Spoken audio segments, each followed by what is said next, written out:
പ്രണയമഴ നനയാതെ പാർട്ട് 9. ജീവന്റെ പിടിവിള്ളി.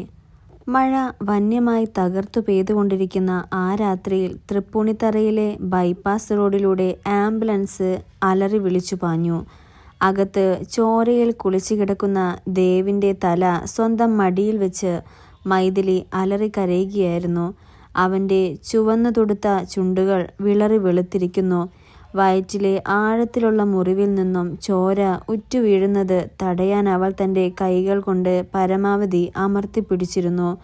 എങ്കിലും ആ നനഞ്ഞ തുണിയിലൂടെ രക്തം പുറത്തേക്ക് ഒഴുകിക്കൊണ്ടിരിക്കുകയായിരുന്നു. ദേവ്, കണ്ണു തുറക്ക് ദേവ്, പ്ലീസ്, എന്നെ തനിച്ചാക്കി പോവരുത്. അവൾ അവൻ്റെ കവിളിൽ തട്ടി വിളിച്ചു. അവൻ്റെ വിരലുകൾ തണുത്തുറഞ്ഞു തുടങ്ങിയിരുന്നു. നെഞ്ചിലെ ശ്വാസോച്ഛ്വാസം വളരെ ദുർബലമായിരുന്നു. 5 വർഷത്തെ വേർപിരിയലിന് ശേഷം തങ്ങൾക്ക് ലഭിച്ച ആ കുറച്ച് നിമിഷങ്ങളുടെ മാധുര്യം ഇത്ര പെട്ടെന്നില്ലാതാവുകയാണോ എന്ന ഭയം അവളെ പാടെ തകർത്തു കളഞ്ഞിരുന്നു. രാത്രി 11 മണിയോടെ ആംബുലൻസ് കൊച്ചിയിലെ ലക്ഷറി ഹോസ്പിറ്റലിൻ്റെ കാഷ്വാലിറ്റിക്ക് മുന്നിൽ ചെന്നു നിന്നു. അടിയന്തര ഘട്ടമായതിനാൽ സ്ട്രെച്ചർ വേഗത്തിൽ പുറത്തേക്കിറക്കി. റെഡ് അലർട്ട് പ്രഖ്യാപിച്ചുകൊണ്ട് മെഡിക്കൽ ടീം അവനെ എമർജൻസി ആഘാതമുറിയിലേക്ക് നയിച്ചു. സാർ, പെട്ടെന്ന് വാ, പൾസ് വീക്കാണ്, പ്രഷർ ഡ്രോപ്പ് ചെയ്യുന്നുണ്ട്, അറ്റൻഡൻറ്റ് വിളിച്ചു പറഞ്ഞുകൊണ്ട് ഡോക്ടർമാരെ വിളിച്ചു.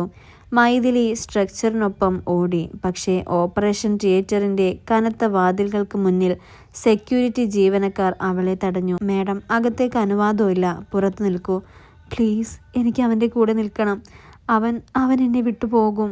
അവൾ ആ ഗ്ലാസ് വാതിലിൽ തട്ടിക്കരഞ്ഞു. വാതിലടഞ്ഞു. ചുവന്ന ഇൻഡിക്കേറ്റർ ലൈറ്റ് തെളിഞ്ഞു. മൈഥിലി ആ തണുത്ത ഇടനാഴികയിലെ ഭിത്തിയിലേക്ക് ചാരി നിലത്തേക്ക് ഊർന്നു വീണു. അവളുടെ കയ്യിലും വസ്ത്രങ്ങളിലും മുഴുവൻ ദേവിൻ്റെ ചൂടുള്ള രക്തമായിരുന്നു. അവൻ്റെ സ്നേഹത്തിൻ്റെ, അവൻ്റെ ത്യാഗത്തിൻ്റെ രക്തം. പെട്ടെന്നാണ് ഇടനാഴികയുടെ അറ്റത്തു നിന്നും കേശവമേനോൻ വക്കീലും റോയൽ ഗ്രൂപ്പിൻ്റെ ചില ഉയർന്ന ഉദ്യോഗസ്ഥരും ഓടിയെത്തിയത്. മൈഥിലി ചോരയിൽ കുളിച്ച് നിലത്തിരിക്കുന്നത് കണ്ടപ്പോൾ കേശവൻ്റെ കണ്ണുകൾ നിറഞ്ഞു. അദ്ദേഹം ഓടിവന്ന് അവളെ എഴുന്നേൽപ്പിച്ചു. മൈഥിലി മോളെ. സാർ, ദേവ്, അവൾക്ക് വാക്കുകൾ കിട്ടുന്നുണ്ടായിരുന്നില്ല.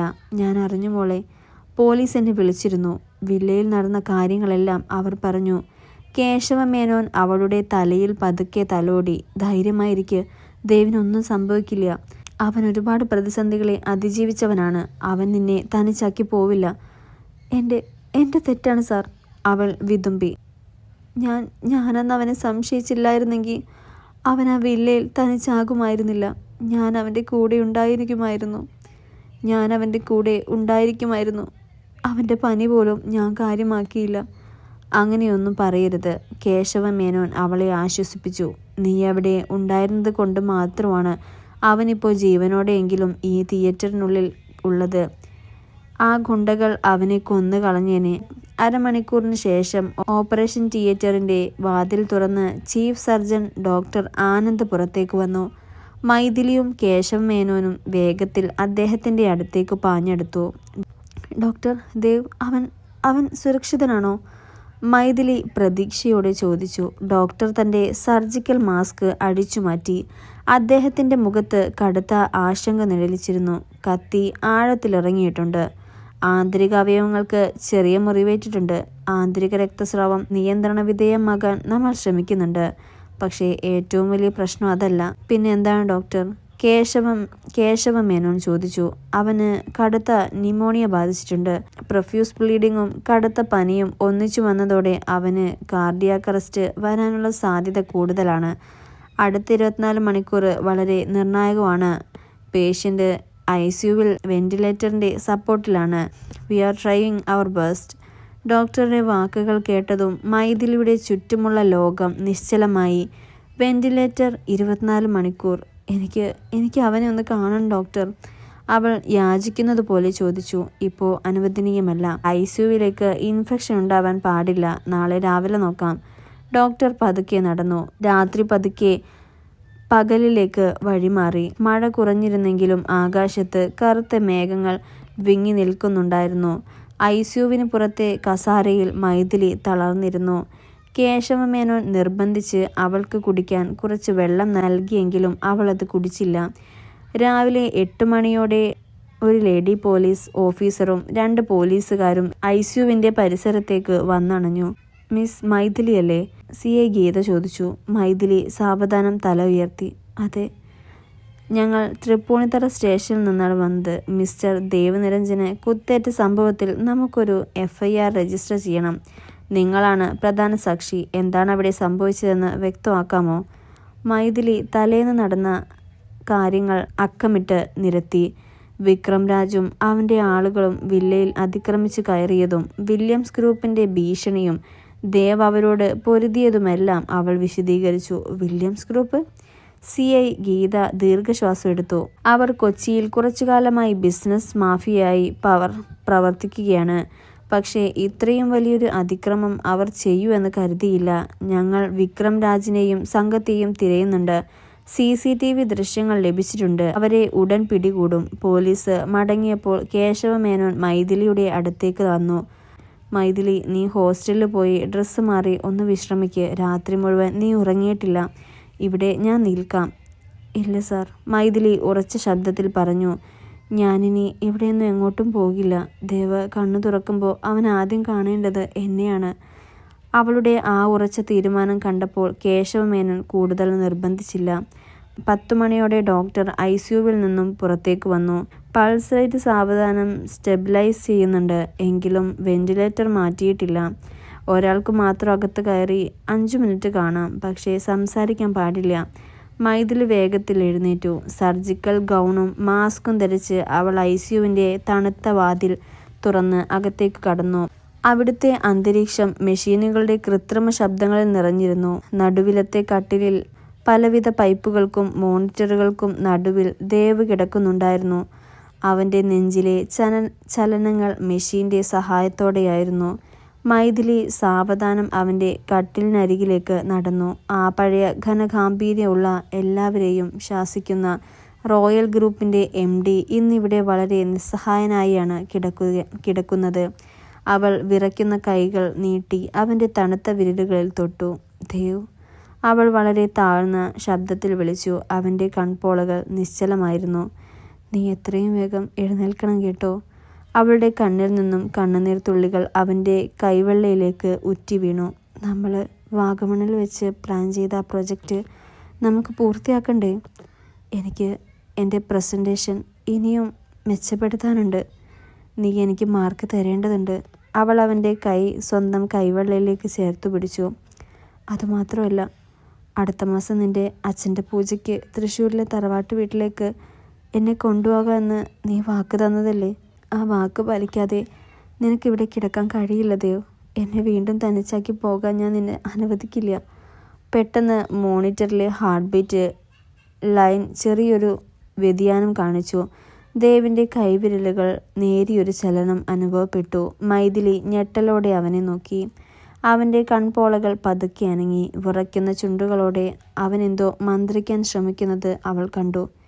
ദേവ്, അവൾ അവൻ്റെ മുഖത്തേക്ക് ആഞ്ഞു നോക്കി. അവൻ്റെ ചുണ്ടുകൾ വളരെ ദുർബലമായി ആ പേര് ഉച്ചരിച്ചു. മൈഥിലി. അവളുടെ ഹൃദയം സന്തോഷം കൊണ്ട് തുള്ളിച്ചാടി. അവൾ വേഗത്തിൽ ICUവിന് പുറത്തേക്ക് ഓടി ഡോക്ടറെ വിളിച്ചു. ഡോക്ടർ, അവൻ കണ്ണു തുറന്നു. അവനെന്നെ വിളിച്ചു. ഡോക്ടറും നഴ്സുമാരും വേഗത്തിൽ അകത്തേക്ക് പാഞ്ഞെടുത്തു. അവർ മോണിറ്ററുകൾ പരിശോധിച്ചു. 1/2 മണിക്കൂറോളം നീണ്ട പരിശോധനകൾക്ക് ശേഷം ഡോക്ടർ പുഞ്ചിരിയോടെ പുറത്തേക്ക് വന്നു. ഇതൊരു അത്ഭുതമാണ് മൈഥിലി. ഡേഞ്ചർ സോൺ തരണം ചെയ്തിരിക്കുന്നു. അദ്ദേഹത്തിൻ്റെ ബോധം വീണ്ടും കിട്ടിയിട്ടുണ്ട്. വെന്റിലേറ്റർ ഉടൻ മാറ്റാം. നിങ്ങളുടെ ആ സാന്നിധ്യമാണ് അവന് ജീവനിലേക്ക് തിരിച്ചു വരാനുള്ള പ്രേരണ നൽകിയത്. കേശവമേനോൻ ആശ്വാസത്തോടെ ദൈവത്തിന് നന്ദി പറഞ്ഞു. മൈഥിലിയുടെ കണ്ണുകളിൽ നിന്നും സന്തോഷ കണ്ണുനീർ ഒഴുകി. വൈകുന്നേരത്തോടെ ദേവിനെ റെഗുലർ റൂമിലേക്ക് മാറ്റി. വയറ്റിലെ മുറിവിൽ വലിയ ബാൻഡേജ് ഉണ്ടായിരുന്നു. ഡ്രോപ്പുകൾ ഓരോന്നായി അവൻ്റെ ശരീരത്തിലേക്ക് ഒഴുകിക്കൊണ്ടിരുന്നു. എങ്കിലും അവൻ്റെ കണ്ണുകളിൽ ആ പഴയ ചൈതന്യം തിരികെ വന്നിരുന്നു. മുറിയിൽ മൈഥിലി തനിയെ ഉണ്ടായിരുന്നു. അവൾ അവന് കുടിക്കാൻ ചൂടുവെള്ളം സ്പൂണിൽ കൊടുത്തുകൊണ്ടിരിക്കുകയായിരുന്നു. ദേവ് പതുക്കെ അവളെ നോക്കി പുഞ്ചിരിച്ചു. എന്താ ഇങ്ങനെ നോക്കുന്നത്? അവൾ കണ്ണുരുട്ടി ചോദിച്ചു. നീ രാത്രി മുഴുവൻ കരയുമായിരുന്നെന്ന് നിന്റെ ഈ ചുവന്ന കണ്ണുകൾ കണ്ടറിയാം. അവൻ തളർന്ന ശബ്ദത്തിൽ പറഞ്ഞു. അതെ, ഞാൻ കരഞ്ഞു. നീ ഇനി ഇങ്ങനെ എന്തെങ്കിലും സാഹസത്തിന് മുതിർന്നാൽ ഞാൻ ഇനിയും കരയും. അവൾ വ്യാജമായി ദേഷ്യം നടിച്ചു. ദേവ് അവളുടെ കൈ പിടിച്ച് തൻ്റെ നെഞ്ചോട് ചേർത്തു. സോറി മൈഥിലി, നിന്നെ പേടിപ്പിച്ചതിന്. ഇനി ഒരിക്കലും എന്നോട് സോറി പറയരുത് ദേവ്. അവൾ അവനോട് ചേർന്നു നിന്നു. ഇനി നമ്മൾ തമ്മിൽ ഒരു ഒളിച്ചുകളിയില്ല. എന്തു പ്രശ്നമുണ്ടെങ്കിലും നമ്മൾ ഒന്നിച്ച് നേരിടും. അവൻ മൂളി. പക്ഷേ ആ വിക്രം രാജ്, അവനെ പോലീസ് അറസ്റ്റ് ചെയ്തു ദേവ്. കേശവമേനോൻ മുറിയിലേക്ക് കടന്നു വന്നുകൊണ്ട് പറഞ്ഞു. വില്യംസ് ഗ്രൂപ്പിൻ്റെ പ്രധാന താവളങ്ങൾ പോലീസ് റെയ്ഡ് ചെയ്തു. ശിവശങ്കറിൻ്റെ ബിസിനസ്സുമായി ബന്ധപ്പെട്ട എല്ലാ വ്യാജ ആധാരങ്ങളും പോലീസ് പിടിച്ചെടുത്തു. ഇനി ആരും നിങ്ങളെ ശല്യം ചെയ്യില്ല. കേശവമേനോൻ്റെ വാക്കുകൾ അവർക്ക് വലിയ ആശ്വാസമായി. പിന്നെ ദേവ്, വക്കീൽ തുടർന്നു, മൈഥിലിയുടെ ചിറ്റമ്മയും ചിറ്റപ്പനും പുറത്തു നിൽപ്പുണ്ട്. നിന്നെ കാണുന്നു പറഞ്ഞ് രാവിലെ മുതൽ അവരവിടെ നിൽക്കുന്നുണ്ട്. കരയുകയാണ് രണ്ടുപേരും. ദേവിൻ്റെ മുഖം അല്പം ഗൗരവമുള്ളതായി മാറി. അവൻ മൈഥിലിയെ നോക്കി. മൈഥിലി അവൻ്റെ കൈകളിൽ അമർത്തി. അവർ ചെയ്ത തെറ്റ് അവർക്ക് മനസ്സിലായി ദേവ്. അന്ന് ചെയ്ത അബദ്ധത്തിന് അവർ ഒരുപാട് അനുഭവിച്ചു. നിനക്ക് ഇഷ്ടമല്ലെങ്കിൽ അവരെ കാണണ്ട. ദേവ് ഒരു നിമിഷം ആലോചിച്ചു. അതിനുശേഷം അവനൊരു ദീർഘശ്വാസം എടുത്തു. അവരെ അകത്തേക്ക് വിട് മേനോൻ സാറേ. വാതിൽ തുറന്ന് ശിവശങ്കരനും സുമംഗല ചിറ്റമ്മയും അകത്തേക്ക് കടന്നു വന്നു. രണ്ടുപേരുടെയും മുഖത്ത് കടുത്ത കുറ്റബോധം നിഴലിച്ചിരുന്നു. ശിവശങ്കരൻ വിറയ്ക്കുന്ന കാലുകളോടെ ദേവിൻ്റെ കട്ടിലിനടുത്തേക്ക് വന്നു. ദേവമോനെ, അദ്ദേഹത്തിൻ്റെ ശബ്ദം ഇടറി. ഞങ്ങളോട് ക്ഷമിക്കണം. ഞങ്ങളെ രക്ഷിക്കാൻ വേണ്ടിയാണ് നീ ഈ ചോര മുഴുവൻ ഒഴുക്കിയതെന്ന് അറിഞ്ഞപ്പോൾ ഞങ്ങൾക്ക് ജീവനോടെ ഇരിക്കാൻ പോലും നാണക്കേട് തോന്നുന്നു. സുമംഗല ചിറ്റമ്മ പൊട്ടിക്കരഞ്ഞുകൊണ്ട് പറഞ്ഞു. മോളെ മൈഥിലി, അന്ന് നിങ്ങളെ തമ്മിൽ പിരിക്കാൻ ഞങ്ങൾ കള്ളം പറഞ്ഞു. ദൈവം ശിക്ഷ പോലെയാണ് ഇന്ന് എൻ്റെ കുടുംബം തകർച്ചയുടെ വക്കിലെത്തിച്ചത്. പക്ഷേ നീ സ്നേഹിച്ച ഈ ചെറുപ്പക്കാരൻ ഞങ്ങളെ വഴിയാധാരമാക്കിയില്ല. അവനാണ് ഞങ്ങൾക്ക് ജീവിതം തന്നത്. അവർ ദേവിൻ്റെ കാൽക്കൽ വീഴാൻ തുനിഞ്ഞു. പക്ഷെ ദേവ് തടഞ്ഞു. വേണ്ട ചിറ്റമ്മ, അങ്ങനെയൊന്നും ചെയ്യരുത്. ദേവ്, നീ ഞങ്ങൾക്ക് മാപ്പ് നൽകില്ലേ? ശിവശങ്കരൻ കരഞ്ഞു. ദേവ് സാവധാനം മൈഥിലിയെ നോക്കി. അവളുടെ കണ്ണുകളിൽ പ്രകാശിക്കുന്ന ആശ്വാസം അവൻ കണ്ടു. പഴയ കാര്യങ്ങളെല്ലാം ഞാൻ മറന്നു കഴിഞ്ഞു ശിവശങ്കരൻ സാർ, ദേവ് ശാന്തമായി പറഞ്ഞു. മൈഥിലിയുടെ കണ്ണിൽ ഇനിയൊരു തുള്ളി കണ്ണീർ വീഴരുത് എന്നൊരൊറ്റ നിർബന്ധം മാത്രമേ എനിക്കുള്ളൂ. നിങ്ങളുടെ കമ്പനിയുടെ പുനരുദ്ധാരണ പ്രവർത്തനങ്ങൾ റോയൽ ഗ്രൂപ്പ് ഏറ്റെടുക്കും. നിങ്ങൾ ധൈര്യമായി ബിസിനസ്സുമായി മുന്നോട്ട് പൊക്കോളൂ. ശിവശങ്കരനും സുമംഗലയും നന്ദിയോടെ ദേവിനെയും മൈഥിലിയെയും നോക്കി. അവരുടെ മനസ്സിലെ വിദ്വേഷത്തിൻ്റെ അവസാന കണികയും മാഞ്ഞുപോയിരുന്നു. അവർ പുറത്തേക്ക് പോയപ്പോൾ മുറിയിൽ വീണ്ടും ശാന്തത പടർന്നു. മൈഥിലി ദേവിൻ്റെ അടുത്തേക്ക് വന്ന് അവൻ്റെ മുടിയിഴകളിൽ മെല്ലെ വിരലോടിച്ചു. നീ എത്ര നല്ലവനാണ് ദേവ്. അത്ര നല്ലവനൊന്നുമല്ല. അവൻ അവളിലേക്ക് അല്പം ചാഞ്ഞു. എൻ്റെ ലക്ഷ്യം നീ മാത്രമാണ്. അതിന് ഇടയിൽ വരുന്ന ഏത് തടസ്സവും ഞാൻ മാറ്റും. അവൾ അവൻ്റെ നെറ്റിയിൽ ആർദ്രമായി ചുംബിച്ചു. കിടക്കക്കരികിലെ വലിയ ജനലിലൂടെ പുറത്തേക്ക് നോക്കുമ്പോൾ മഴ പെയ്തു തോർന്ന കൊച്ചി നഗരത്തിൻ്റെ സൂര്യൻ്റെ പുതിയ പ്രകാശകിരണങ്ങൾ തെളിഞ്ഞു തുടങ്ങിയിരുന്നു. കറുത്ത മേഘങ്ങൾ മാഞ്ഞുപോയ ആ ആകാശത്തെ പോലെ തങ്ങളുടെ ജീവിതത്തിലെ കഷ്ടതകളും കാലം അവസാനിപ്പിക്കുകയാണെന്ന് രണ്ടുപേരും തിരിച്ചറിഞ്ഞു. എങ്കിലും തറവാട്ട് വീട്ടിലെ പൂജയും അവിടെ കാത്തിരിക്കുന്ന പഴയ ചില രഹസ്യങ്ങളും തങ്ങളുടെ പ്രണയത്തെ ഇനിയും പരീക്ഷിക്കുമോ എന്ന ചോദ്യം ബാക്കിയായിരുന്നു. തുടരും.